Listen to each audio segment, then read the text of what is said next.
சாயப்பா மேல் நம்பிக்கையும் பற்றும் கொண்டு அவரை வணங்கி வரும் சாய் பக்தர்கள் அனைவருக்கும் வணக்கம். நல்லதையே நினைப்போம், நல்லதே நடக்கும். உங்கள் அனைத்து வேண்டுதல்களும் நிறைவேற எல்லாம் வல்ல சாயப்பா உங்களுக்கு அருள் புரிவார். இன்றைய சாய் அப்பாவின் அமுதமொழியை கேட்போமா? அன்பு குழந்தையே, நீ குபேர ராஜயோகம் பெற்று வாழப்போகிறாய். உன் நீண்ட நாள் வேண்டுதல் ஒன்று மிக விரைவில் நிறைவேறும். உனது கஷ்டகாலம் முடிவுக்கு வந்தது. உன் வாழ்க்கையின் மகிழ்ச்சி என்னும் பூந்தோட்டத்தில் நுழையும் நேரம் வந்துவிட்டது. இனி உன் எண்ணம் போல் உன் வாழ்க்கை மாறும். அதனால் கவலையை விடுத்து சந்தோஷமாக இரு செல்லமே. பல பேர் கூறியிருப்பார்கள், உன்னால் ஜெயிக்க முடியாது, பணக்காரனாய் வாழ முடியாது, சந்தோஷம் என்பது உன் வாழ்க்கையில் இருக்காது என்று கூறியிருப்பார்கள். அதை நம்பாதே, அது எல்லாமே போய். உன் வாழ்வில் இது நடக்கும் நடக்காது என்று யாராலும் கூற முடியாது. அவை எல்லாம் முன்கூட்டியே எழுதி வைக்கப்பட்ட பக்கங்கள். விதி என்னும் விளையாட்டில் நீ என்ன, நான் என்ன, எல்லாரும் ஒன்றுதான். மேடம் சமமாய் போகும் சாலையும் உன் வாழ்க்கையும் ஒன்றுதான். எதை கண்டும் உன் பயணம் நிற்கப் போவதில்லை.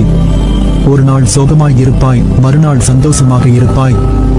இரவும் பகலும் வந்து செல்வதைப் போல சந்தோஷமும் கஷ்டமும் எல்லோர் வாழ்க்கையிலும் வந்து செல்கிறது. எல்லாவற்றையும் கடக்கத்தான் வேணும். பயந்தாலும் அதே இடத்தில் நிற்க இயலாது. நீ செல்லும் பாதைகள் எத்தகையது என்று உன்னால் தீர்மானிக்க முடியாது என்றாலும் அதை எப்படி நல்லபடியாய் கடப்பது என்று உனக்கு உன் மனதில் இருந்து நான் கூறுவேன். நீ விழும்போது என் கை உன்னை தாங்கி பிடிக்கும். உன்னை அந்த கஷ்டத்தில் இருந்து காப்பாற்றுவேன். நீ விரும்பும் வாழ்க்கையை என் பரிபூரண ஆசையோடு பெறுவாய். ஏனென்றால் நீ என் அன்புக்குரிய பிள்ளை. என் குழந்தையை நான் தவிக்க விடுவேனா? உன்னால் சாதிக்க முடியும். அந்த அளவுக்கு திறமையும் புத்திக்கூர்மையும் உனக்கு உண்டு. ஆனால் நீ என்ன செய்கிறாய்? எதையோ யோசித்து உன் நேரத்தை வீணடித்து உன் வாழ்க்கையை வீணடிக்கிறாய். உன் எண்ணம் முழுவதும் உன் உதவிக்கு உறவினர்கள் இல்லை, யாரும் அரவணைக்க மாட்டேன் என்கிறார்களே என்று கவலை கொள்கிறாய். அரவணைப்பு இல்லாதது போல் உணர்கிறாயே. உன் கண்களில் கண்ணீர் விழும் தருவாயில் உன் மனநிலைமை கண்டு என் கண்களில் இருந்து முதலில் வடிகிறது.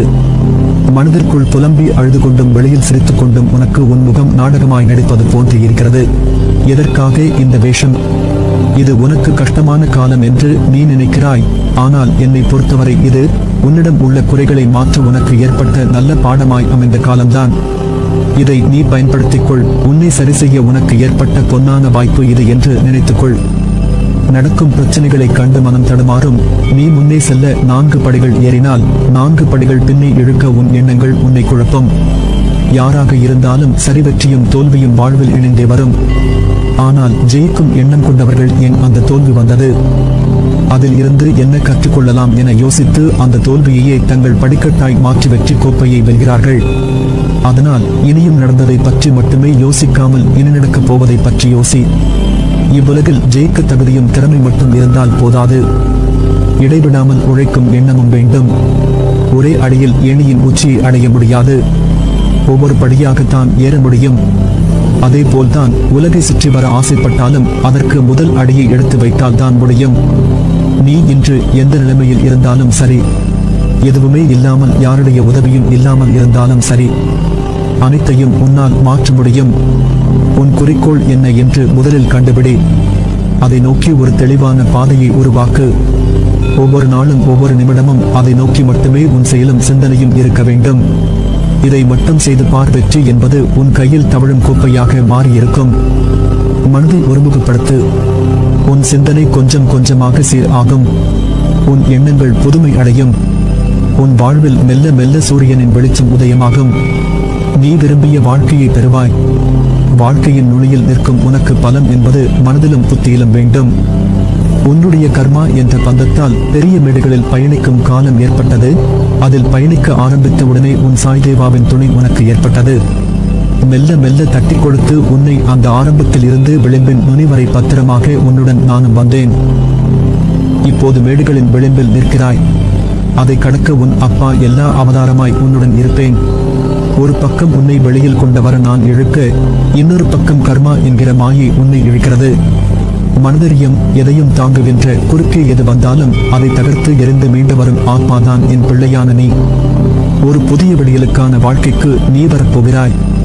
உன்னை துரத்திக் கொண்டு இருக்கும் கடுமையான துயரத்தில் இருந்து விடுபட முடியாமல் கடும் வேதனை அடைந்து அதை பகிர்ந்து கொள்ள கூட எவரும் இல்லையே என்று கலங்கிக் கொண்டு இருந்த உன்னை நான் தேர்ந்தெடுத்து உனது துயர் துடைக்க உன்னை தேடி நீ இருக்கும் திசையை நோக்கி ஓடி வந்திருக்கிறேன். நான் விரும்பாமல் எவரும் என்னை தேடி வர முடியாது. இழந்ததை எல்லாம் உனக்கு மீட்டு தருவேன். உனது முன்னோர்களும் உன்னை பெற்ற தெய்வங்களும் செய்த பூர்வ ஜென்ம பந்தமும் புண்ணியங்களும் என்ன தெரியுமா? நான் உனக்கு மானசீக குருவாக கிடைத்தது. அதனால் நான் உன்னை தேர்ந்தெடுத்து உன்னை தேடி உன்னுடன் இருப்பதற்காக வந்திருக்கிறேன். எந்த சூழ்நிலையிலும் தனிமையில் இருக்கும் போதும் யாருமே இல்லையே, எனக்கு யார் இருக்கிறார்கள் எனக்கு உதவி செய்ய? எப்படி நடத்தப் போகிறேன் என்று கண்ணீர் மல்க எனது பாதங்களில் விழுந்து அழுது கொண்டு இருக்கிறாய். காத்திரு, பொறுமையாக இரு.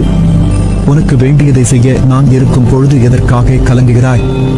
தக்க சமயத்தில் உன்னை தேடி வந்து வேண்டியதை தந்து உன்னை வழிநடத்தி செல்லவே நான் இருக்கிறேன். நீ விரும்பிய தோற்றத்தில் நான் உன் கண் முன்னே தோன்றுவேன். உன்னை பாதுகாத்து வழிநடத்தி உயர்த்துவதே எனது தலையாய கடமை. மீண்டும் உனது கைகள் ஓங்கப் போகிறது. நான் இருக்கும் இடத்தில் எவரையும் நெருங்க விட மாட்டேன். எந்த சூழ்நிலையிலும் கைவிட மாட்டேன். படிப்படியாக உயரப் போகிறாய், அதை நானும் கண்டு களிக்கப் போகிறேன். ஆகவே எந்த ஒரு கடினமான சூழ்நிலையிலும் நம்பிக்கையை இழந்து விடாதே. நான் இருக்கிறேன். உன் எண்ணங்கள் நேர்மறையாய் மாறும். உனக்கான நிம்மதி, சந்தோஷம் பிறக்கும். உலகத்தில் என்ன மாறினாலும் நான் உன்னை விட்டு ஒருபோதும் அகல மாட்டேன். உன்னில் எப்போதும் நான் இருப்பேன். உன் அன்பின் ஆழத்தையும் உன் பக்தியின் தூய்மையும் உன் விசுவாசத்தையும் எவ்வளவு உன்னதமானது என்பதை நான் அறிவேன். நீ ஜெயமாக எல்லா செல்வ வளங்களை பெற்று சீரும் சிறப்புமாய் நிம்மதியான மகிழ்ச்சியான வாழ்க்கையை பெறுவாய்.